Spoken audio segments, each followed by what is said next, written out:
ہم اس کو روح لے جائیں گے. اور دونوں نے دلیلیں پیش کی. رحمت کے فرشتوں نے کہا کہ ہم اس کو روح لے جائیں گے.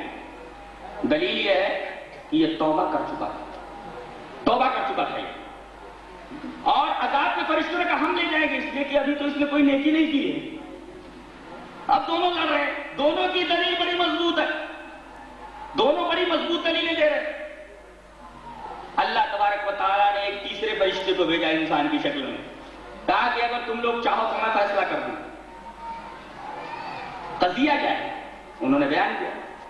کہا کہ ایسا ہے کہ زمین ناپ لو، جہاں سے یہ چلا ہے اور جس سرزمین کی طرف جا رہا تھا، اس کے گاؤں کا اور اس اچھے گاؤں کا فاصلہ ناپ لو. جس سرزمین کی طرف زیادہ قریب ہو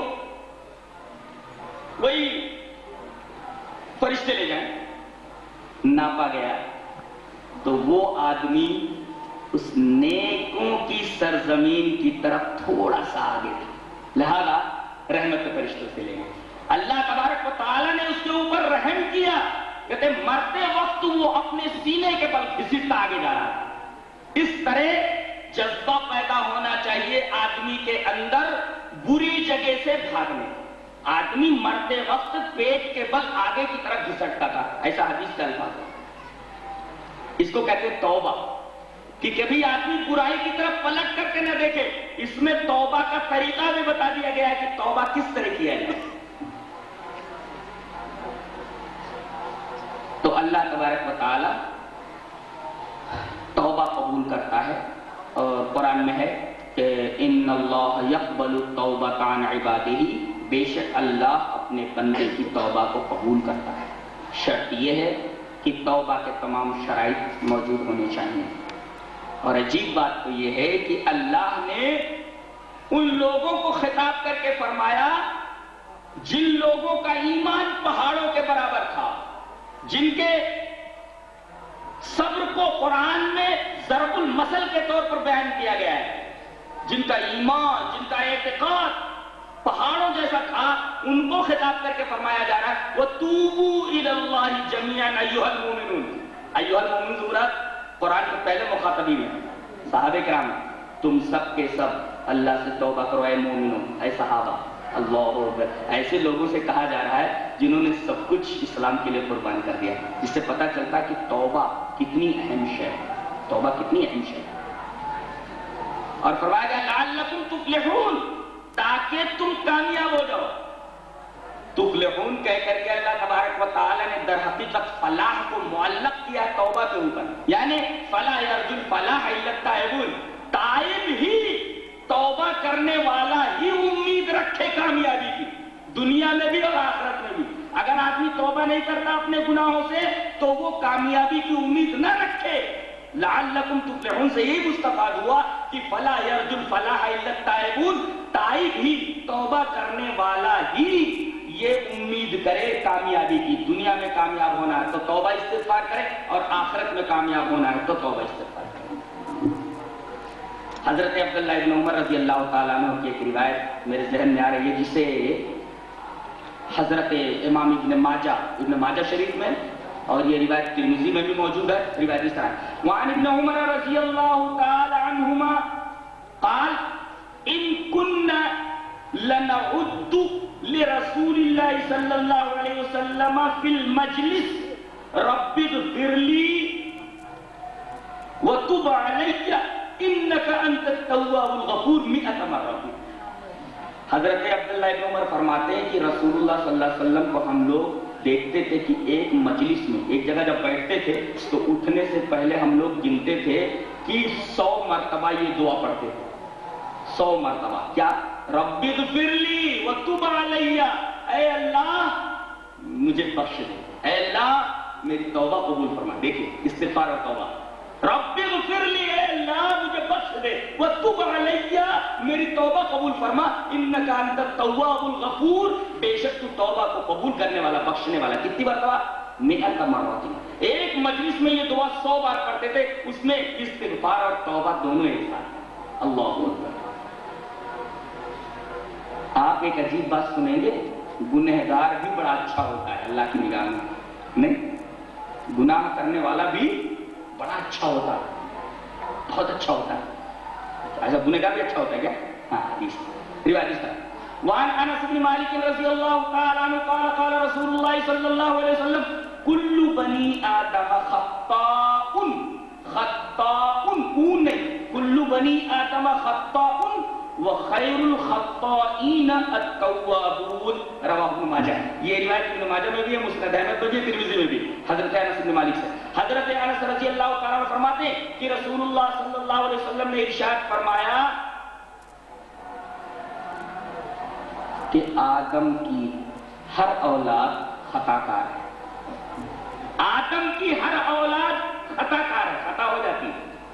وہ خیر الخطائین اور سب سے اچھا گنہگار، اللہ اکبر، سب سے اچھا گنہگار، گنہگار بھی اور اچھا ہے. سب سے اچھا گنہگار کون سا؟ التوابون، توبہ کرنے والا.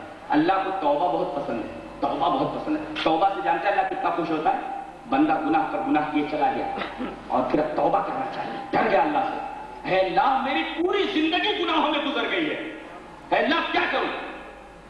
ندامت کا احساس لیے ہوئے وہ پلٹتا ہے. جب توبہ کرتا تو جانتے ہیں اللہ کتنا خوش ہوتا ہے. صحیح حدیث ہے مسلم کی، بخاری کی.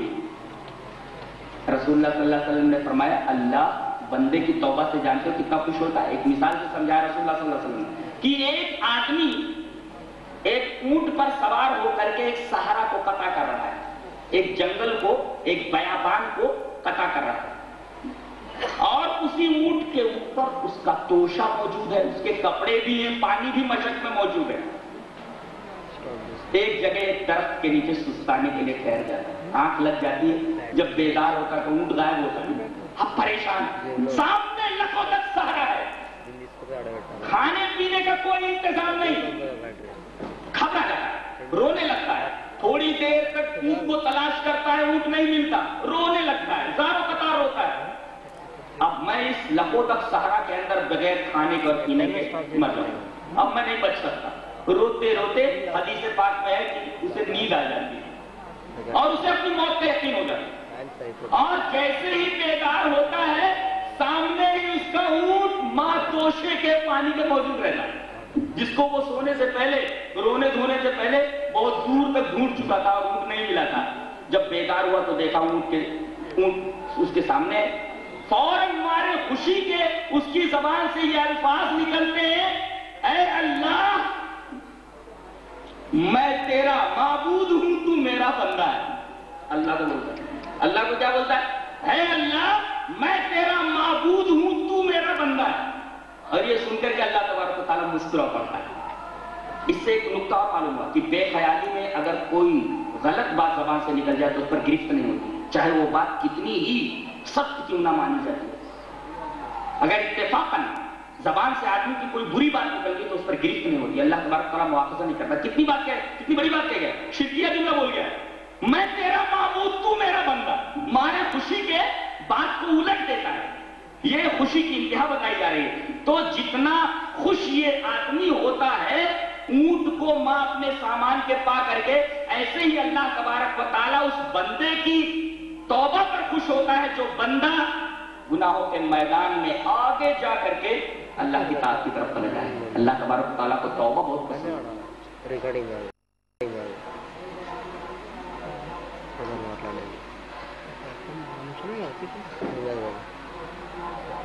اب آپ ایک سوال کریں گے، اس سوال کو حل کر لیتے ہیں، بات ختم کرتے ہیں. شباب ہے کر لو خطائیں جی بھر کے، ابھی شباب ہے کر لو خطائیں جی بھر کے، پھر اس مقام پہ عمر رواں ملے نہ ملے. بوڑھے ہوں گے مسجد پکڑ لیں گے، بوڑھے ہوں گے مسجد پکڑ لیں گے.